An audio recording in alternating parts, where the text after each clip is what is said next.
Liftoff will start in T-minus 10 seconds.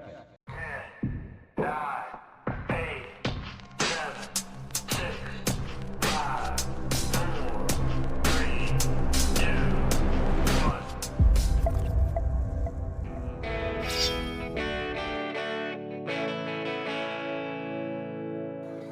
1. Hi everyone, welcome back to Jamal Steele, Cruise Rising Soul. I think when you buy aquariums, one of the greatest fear that you have in your mind is one day it leaks, either from small droplets or towards a major leak where everything downpours in about 5 minutes. And that's usually the severe cases. So in this video, we'll go through that fear together.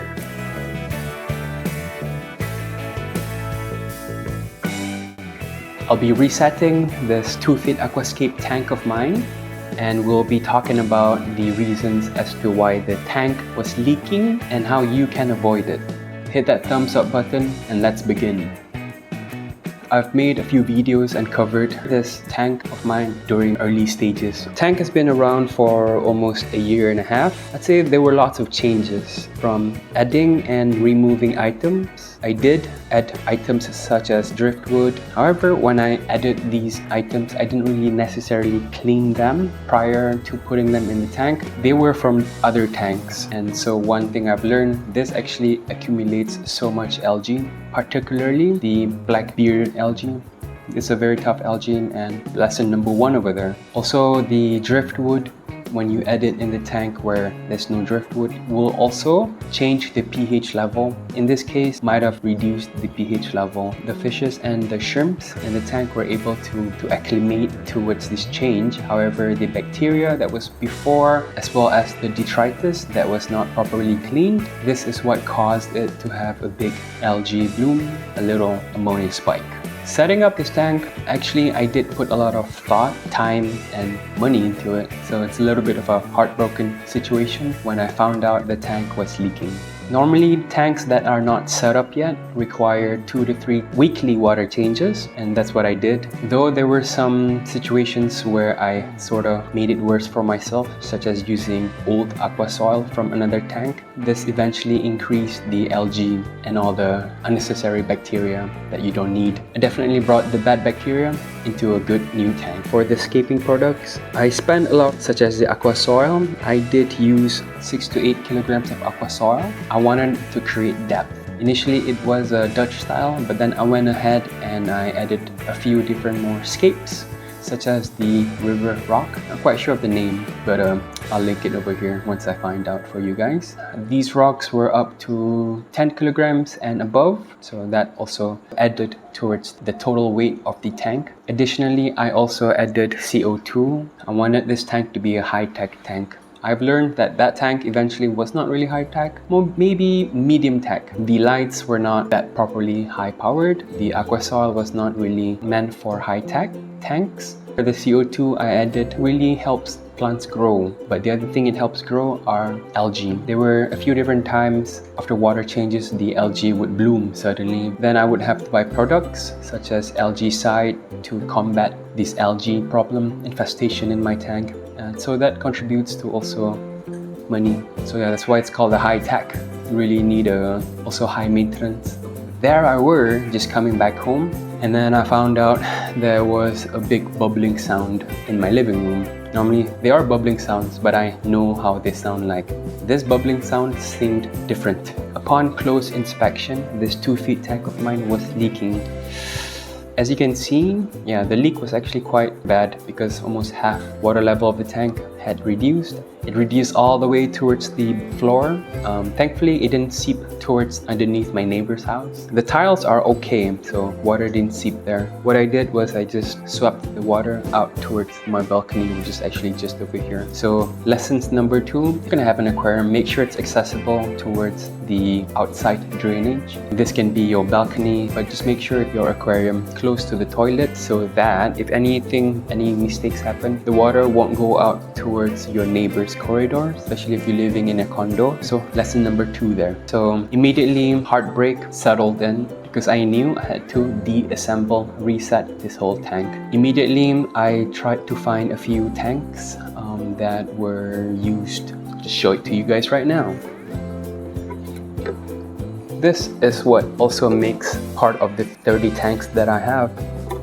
But yeah, I put the shrimps and the guppies temporarily here while I scoop them all up. I put them all in this tank over here.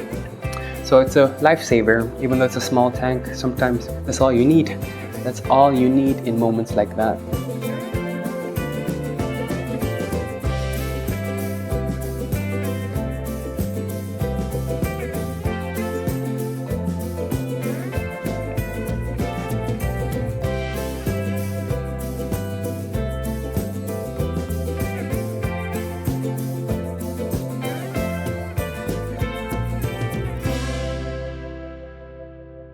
However, for the plants, I worried more because they were high-tech plants, so they required CO2 daily and high-powered lights, which I did not have set up.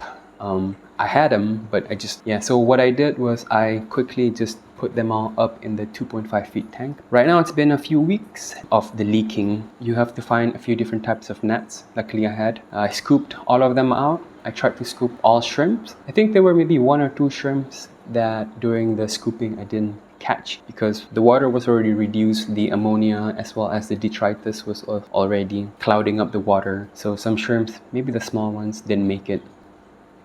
Peace to you, shrimps. But the rest are saved. All of them are thriving in their new tank. However, the plants, as you can see, they're still floating in the water. I don't know what to do with them. Actually, I do know what to do with them. I just don't have the time on my hands. I wanted to set up a new tank. This tank will be very simple. Simple in terms of its layout. I'm just going to put aqua soil and I'm going to plant them inside, put CO2, as well as use some of the water, the aquarium that they're inside in, to help speeding up the bacteria process. I mentioned finding the time on your hands to clean things like this or create a tank like these. Whenever I want to create a tank, I set up a lot of mental capacity. I think about what I want, the layout, and the budget required. However, when you deconstruct a tank like that, you still need time. So unfortunately, 2 weeks later, here we are.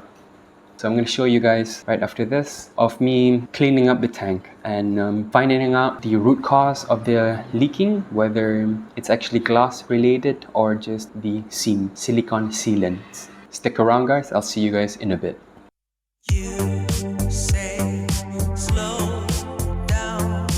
I don't like to move too fast. It drowns the truth with things that are not real, and I really want us to be real.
So after removing all the equipment attached to the tank, since most of the residue was old aqua soil, I decided to just throw it away. It was dry, making it easy to use my fingers to remove the old remnants on the walls of the aquarium.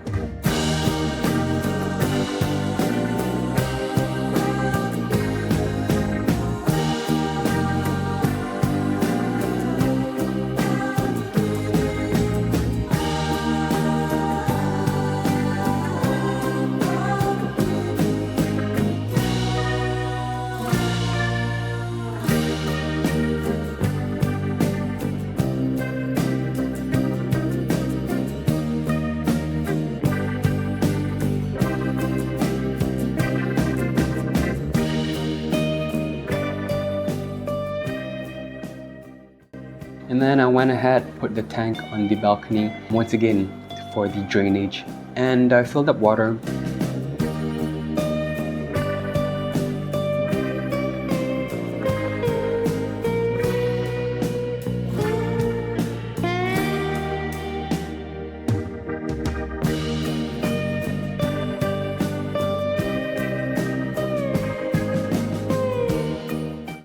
I also applied magnesium pomegranate.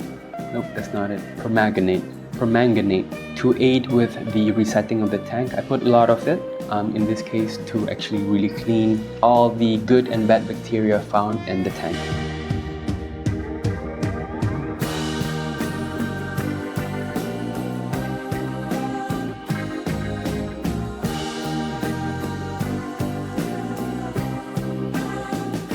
Turns out, now it's actually not leaking.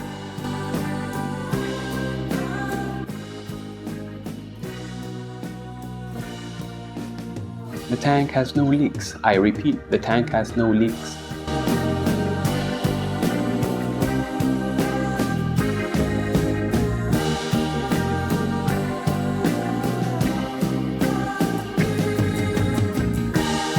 So yeah, after all that, there was no leak. I think there was a leak when I realized the reason as to the leak. The tiles of my floor are actually not level. It creates a tilt. The tilt will push the tank forward. I noticed that the water was dripping close towards the bottom of the tank. So probably the seams were already just a little bit dislodged. It's not seaming properly. So that's where the droplets of water eventually just kept on dripping away.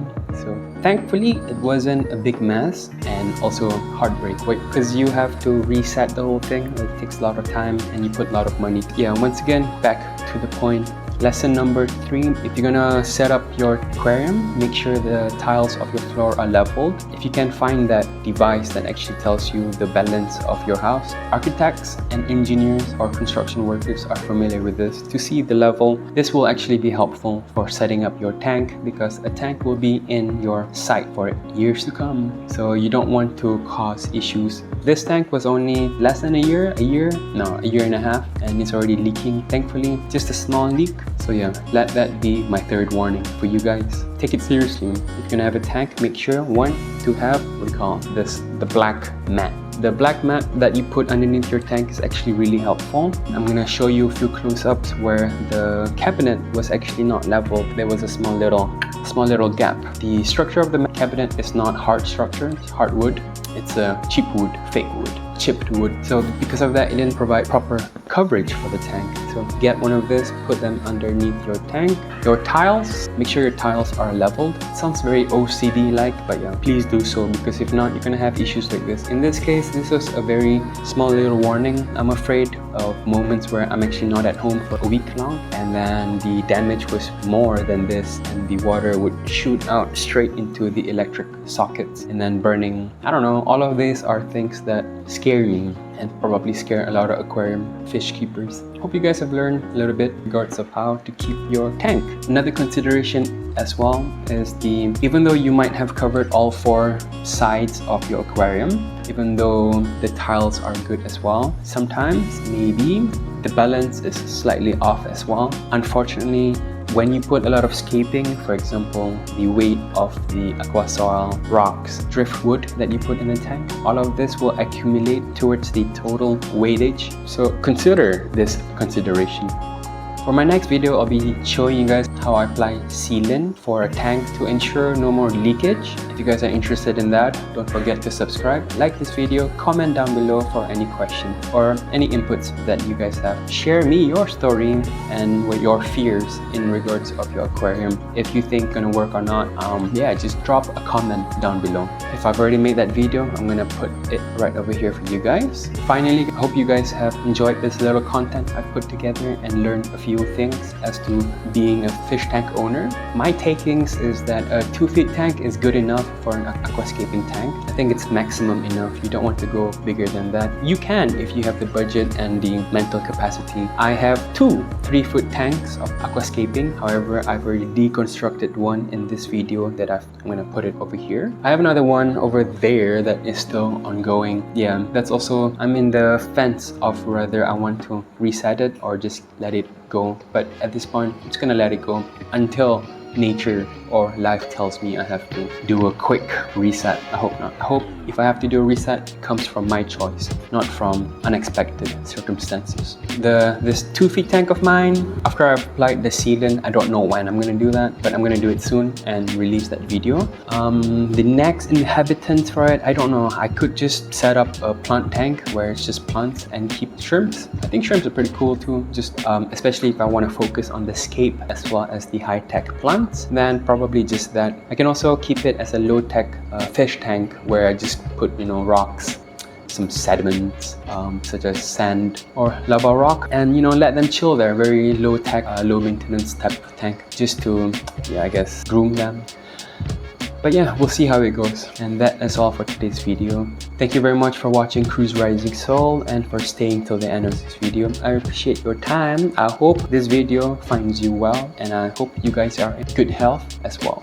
I'll see you guys in the next video.